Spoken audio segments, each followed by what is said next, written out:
और हमारे सूत जी कहते हैं कि जैसे मुक्त हुए परीक्षित के राजा मोक्षम,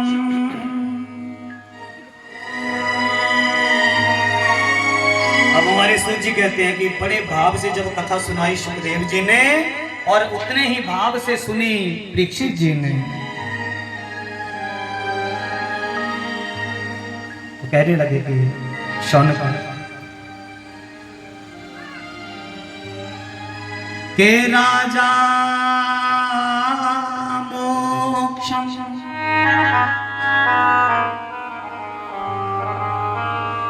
पुरा धतापि विसीमितः,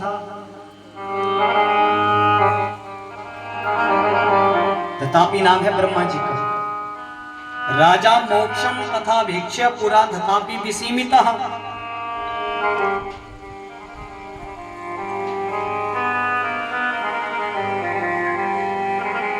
सत्यलोके तुलाबध्य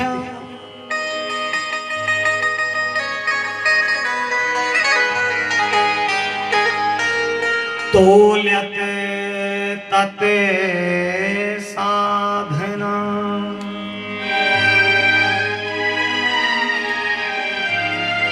ब्रह्मा जी ने जब देखा कि भैया परीक्षित मुक्त हो गया, कैसे मुक्त हुआ कि भागवत की कथा सुनी। अच्छा, भागवत की कथा सुनी तो राजा मोक्षम तथा भिक्षा पुरा धतापि विसीमित। ब्रह्मा जी बड़े आश्चर्य में, बड़े बड़े सोच में पड़ गए और सत्यलोके तुलाबध्य, सत्यलोक में एक तराजू बंधा, सत्यलोक जो ब्रह्मलोक है, तो तोल्या तत् साधना, और जितने भी पुण्य को देने वाले साधन थे उन सब का तोल किया।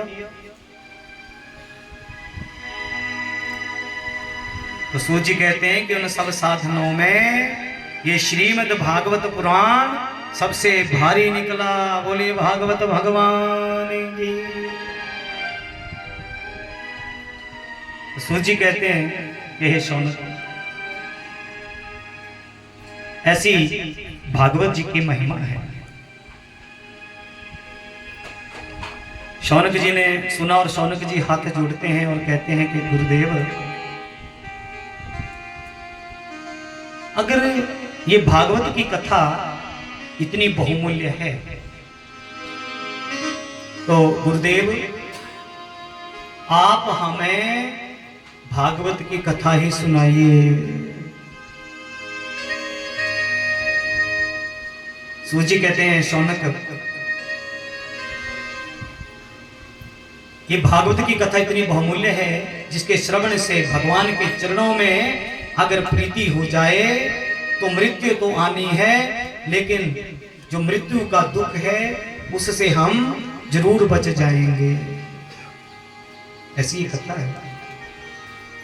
एक ने पूछा कि गुरुवर,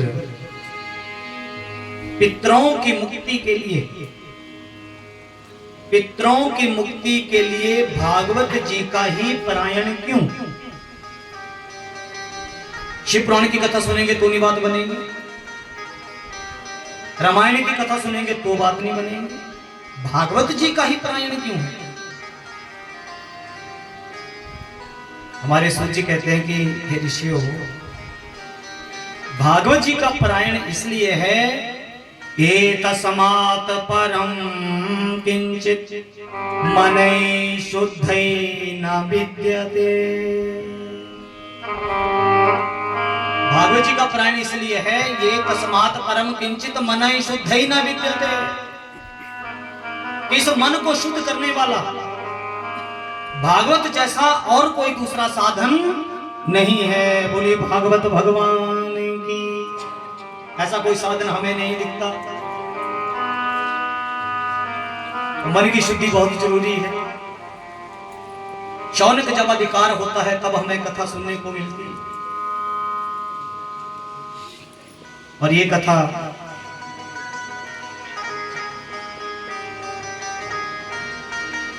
जो हम सब यहाँ एकत्रित हैं, बैठे हैं, हमारा परम सौभाग्य है। ना जाने किस जन्म का भाग्य उदित हुआ जो हमें ये सत्संग प्राप्त हुआ। बोलिए नारायण भगवान। शौनक जी ने कहा गुरुदेव तो यही कथा हमें सुनाइए, लेकिन एक बात बताइए कि ये साप्ताहिक परंपरा कहां से चली? 7 दिन की कथा, न 6 दिन न 8 दिन।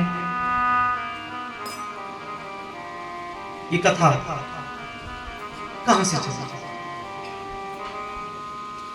तो यहां हमारे सूजी महाराज कहते हैं कि सबसे पहले ये सप्ताह विधि हमारे सनकादि ऋषियों ने देव ऋषि नारद जी को सुनाई। बोलिए भागवत भगवान की। 7 दिन की कथा।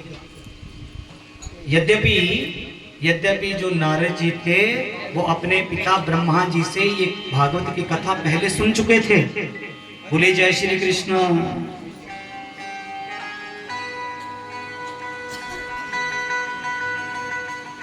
लेकिन साप्ताहिक ये कथा नारद जी ने सनकादि ऋषियों के मुख से सुनी। तो देखिए आप समझें, नारद जी पहले ये कथा सुन चुके थे, लेकिन ये जो सप्ताह की विधि बताई सनकादि ऋषियों ने नारद को बताया। तो भागवत भक्तजनों, भागवत कोई साधारण ग्रंथ नहीं है, ये कोई साधारण पुस्तक नहीं है। भागवत जी की परिभाषा देते हुए गुरुदेव कहते हैं कि भगवताम प्रोक्तम इति भागवतम। बोलिए भागवत भगवान की। भागवत जी क्या है? भगवताम प्रोक्तम इति भागवतम।